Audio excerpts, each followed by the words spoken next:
Hi, everyone.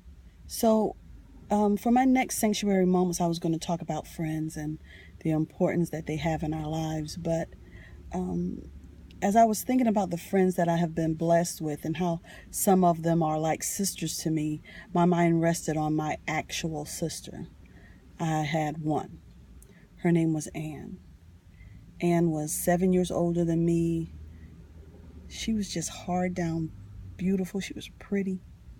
And for as beautiful as she was wild. My sister lived a rough life, doing things that, you know, she was out there.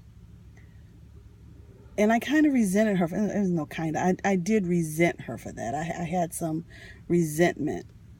And not for how she was living her life, but for how my mom paid attention to her and wasn't really paying me any attention for everything that Ann was. I wasn't. Ann was out in the streets doing whatever. I wasn't. So my mom really didn't have to worry about me. But I had some resentment towards her. And even when I kind of grew up and I left home and I would come back and Ann was still living, she was still living wild. I would come back, I would bring my kids, and I wouldn't have to worry. I don't care how wild she was living. I could leave my kids with her and I didn't have to worry about them. I didn't have to worry about them eating. I didn't have to worry about them being clean. I didn't have to worry about anybody messing with them. So I knew Anne's capacity to love. I knew she loved me. I know she loved my kids. But my problem is, and where I feel like I had failed her, is that I didn't know if she knew that I actually loved her. And by the time I was good and saved, because you are saved and then you are really saved. By the time I was really saved and actually understood God's love and was coming into understanding the purpose for my life, my sister went into a diabetic coma and she didn't really come out the same way. Like she couldn't feed herself, she couldn't talk, she couldn't walk. And so I never really had the opportunity to talk to her and to tell her how I felt and to make sure that she understood how much I actually loved her. I failed in that. And for what? And I'm okay. Like, I prayed and I talked to God and I asked him to forgive me, and I'm sure that he has forgiven me.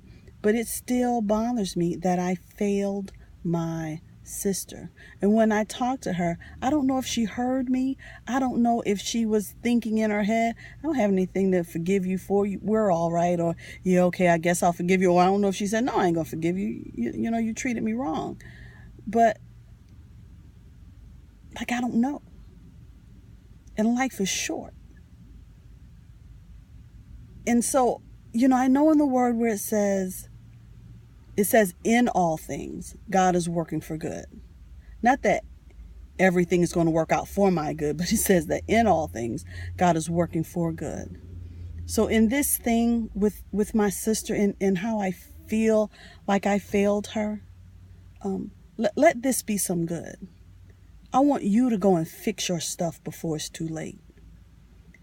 If you have a sibling or a cousin or a friend or somebody that is just living wild and you feel like, you're too good or you just totally shut them out of your life, don't do that. The least you need to do is to make sure that they know that you love them. You can say, listen, I don't support your lifestyle. I'm not going to, give you any money or anything like that, but you need to know that I love you and that I'm praying for you. I failed my sister in that. I didn't do that. And now I have to wait until I get to the other side to have some kind of reconciliation for it. I don't beat myself up about it anymore. But I still know I failed her. I failed her. I did. So you don't fail your loved one. Go fix that. Go take care of that. Get that burden up off of you. And I'll talk to you later. This has been another sanctuary moment, and thank you for listening. God bless.